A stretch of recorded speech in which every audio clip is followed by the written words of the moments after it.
It is December 28th, and I can quite confidently say that I'm not going to reach my reading goal for this year. But I'm okay with that. So I'd really like to start this video and tell you all about the books I read, but first I need to eat, y'all. I'm so hungry, and it's not like I didn't eat anything today, but I'm starving. So I'm having this chicken pita with like a feta olive mixture, and I'm also sitting here with prizes for the games that we're going to play on New Year's Eve, because we're having a pajama/game New Year's Eve party. You wear your pajamas, you play the games. We've got giant Uno. We've got giant playing cards. We've got this game called Culture Tags, and the prize for that are those royal cookies, Dansk, I think it is, cookies. The cookies that when you were a kid, you thought there were cookies in the little tin, but it wasn't. It was sewing supplies. Yeah, those cookies. Someone's going to actually win those, and there will be cookies in there. And I have all these games. I have murder mystery. I have escape rooms, because we're going to like break into teams and see who can escape the room first. And I also wanted to show you guys the latest book in my collection, because I collect pretty books. I collect keepsake books. Like, I like to read novels, and I like to read paperbacks, and I love the books you can just get from Target.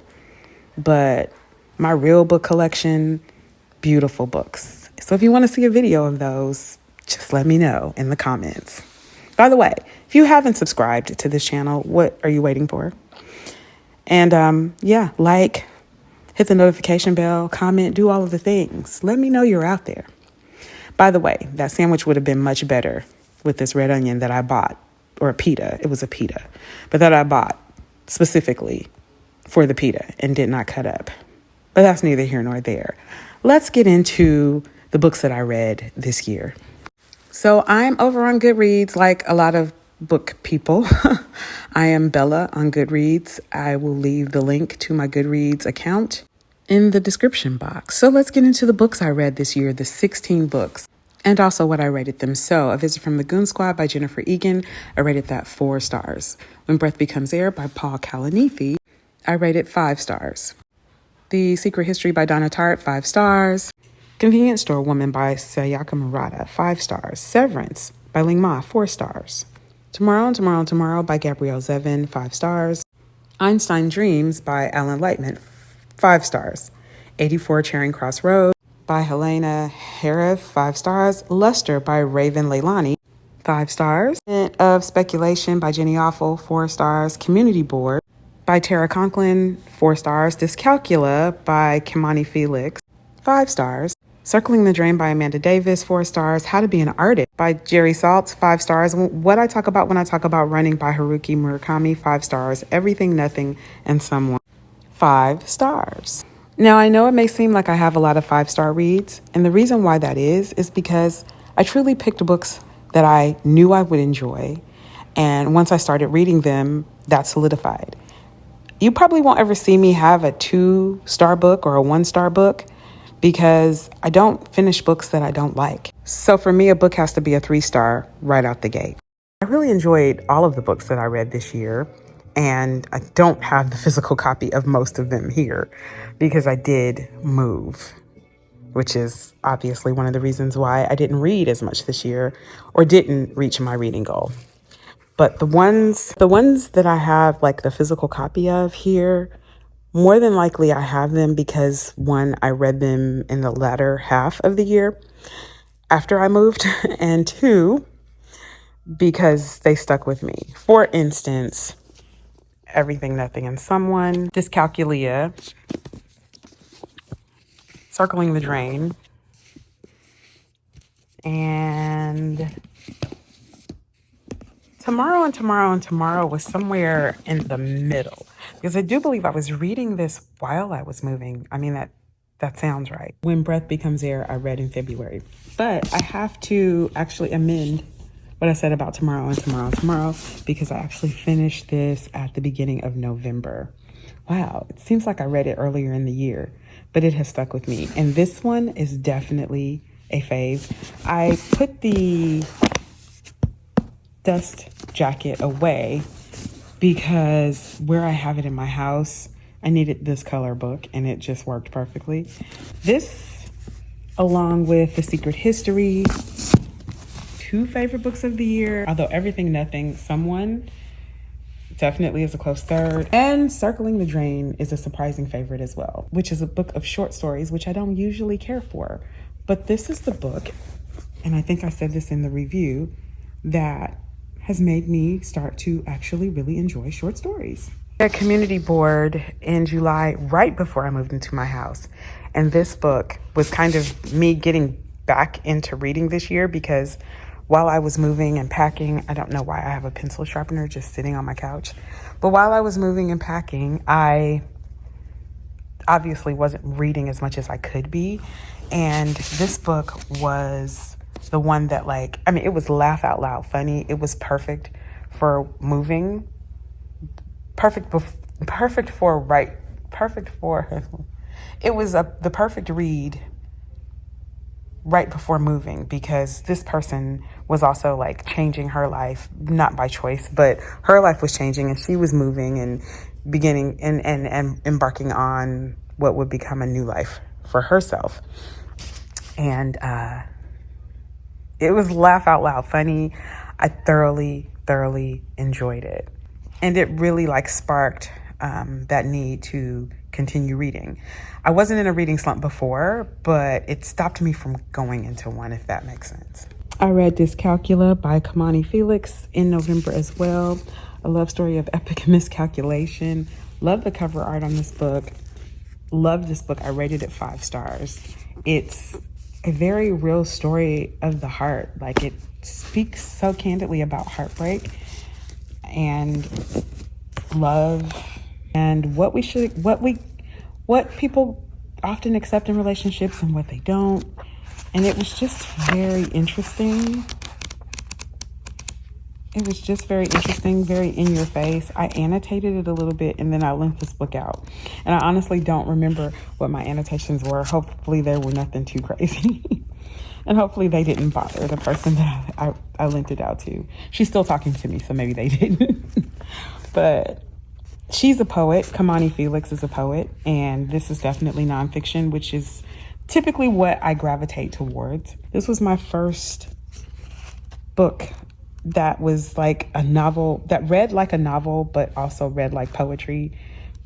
It's neither a novel or a poetry book, but it read like both, if that makes sense. So I guess in a way it is a novel and poetry book. And I say it's not a novel because this is nonfiction. It's not fiction, but it kind of read like fiction a little bit. I definitely annotated this book and enjoyed it. It was very small. They say it's an epic meditation on loving yourself in the face of heartbreak. Kimani also wrote Build Yourself a Boat, and I think I might read that as well. Again, I'm not, just like with short stories, I'm not that big on poetry, but I actually like the idea of interspersing poetry in a book of prose. Like, for some reason, it just makes sense, and I wonder why more authors don't do it. So if I had to share what were my favorite books of 2023, I mean, all of my books were, in my opinion, good books. I really think that I knocked it out the park as far as picking books that I enjoyed, as opposed to just picking books that were popular or picking books that were like easy reads. You know, some of these books were definitely a little more challenging to get through because they definitely had, because a lot of the writing with a few of the books that I chose, a lot of the writing was very like artful and juicy, and some of it was flowery and some of it was just downright complicated. And yet I managed to get through these books. So I love that. I read 16 out of the 23 that I was supposed to read. And I think, you know what, that was a good number. I probably will never be someone who reads hundreds of books in a year. I don't think I would ever even have a reading goal of 100 books in a year, unless like literally all I was going to do is read. And that's not something that I necessarily want to do. I don't want to just read books because they're there. I really want to enjoy the books. I really want to get to know the characters. I want to take my time. It took me months to read The Secret History because I literally got through the first half of the book, or book one as it is, as they have it labeled in the book, and put it down for months. In theory, this is 2 books. It's not, but it is in theory. And that's the way I read it. I read it as if book one was a book in and of itself. And it was so juicy and good and intriguing. And then I picked up book 2 as if it were the sequel. So it took me months to read it. And part of that was on purpose and part of it wasn't, but I'm glad it worked out that way. I don't think this is a book that if you're going to read it, you should fly through.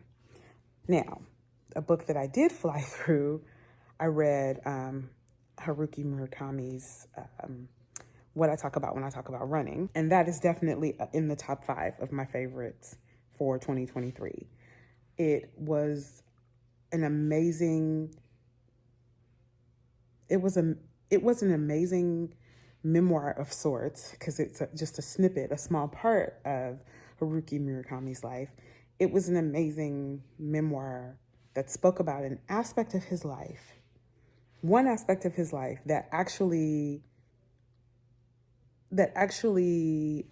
explores multiple aspects of his life, as well as giving insight on what it is to be an artist. Even though he was talking about running, much of what he wrote resonated with me as an artist and resonated with me as a creator, because a lot of the processes that he used to be successful at running are the very same processes and ideas and habits. A lot of the habits that he had, those are very important for people who create anything, whether you're a writer, musician, visual artist, whatever. The processes, the habits, even just the general attitude around what you're creating, it fits so well, even though he was talking about running. And I really enjoyed it. I especially enjoyed it as someone who does not run, who does not have any desire to run, because he made me care about running. He made me care about running because he was able to tie it into being an artist, which is something I deeply care about. And he made me see that, honestly, any endeavor that we choose, anything that we really aspire to do and aspire to be good at, it doesn't really matter whether it's art, science, athletics, it doesn't matter. It all stems from the same place. And that was profound. So that book is in my top 5 for sure. So my top 5 favorite books for the year were The Secret History by Donna Tartt. I think this is number 1. Number 2, Tomorrow and Tomorrow and Tomorrow by Gabrielle Zevin. Number 3, Everything, Nothing, and Someone. Number 4, Haruki Murakami's What I Talk About When I Talk About Running. And number 5, Severance by Ling Ma. Those are the top 5 of the 16 books that I read. But mind you, that's not necessarily based on what I rated the books. It's more like based on how I feel today, now that I'm going back and thinking about what the books made me do or how they made me feel, because that's the true gauge for me. How did the book make me feel?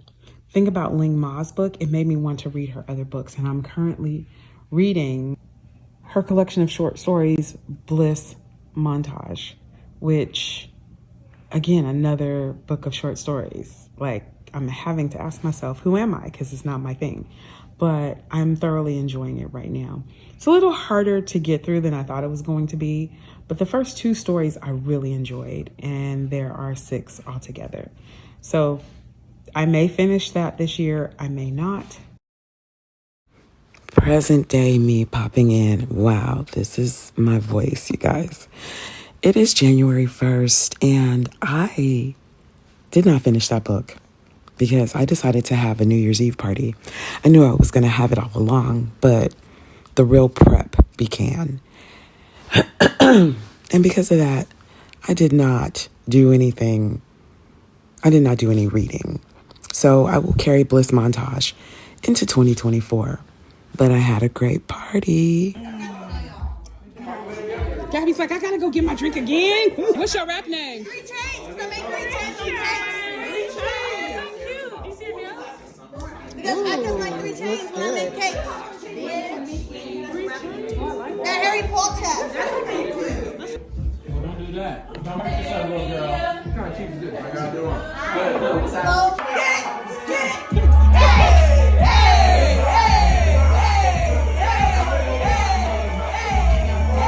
I just had an epiphany. I need to go to Tiffany's. Maybe all the Brazil cookies on the slippery. Happy New Year! Happy New Year! So yes, as I said, it is now the first of the year. January 1st. New start, new beginnings. But I still have some old books to finish, obviously. So I'll leave you with this footage of me actually looking cute because the real me, present day me, is in her bed. Your sister's tired. And I'm wondering how long I can stay in this bed before it gets embarrassing. I'm going for a record. But even if I'm in bed, I'm still going to be reading books. So that's it. That's the video. See you in the next one.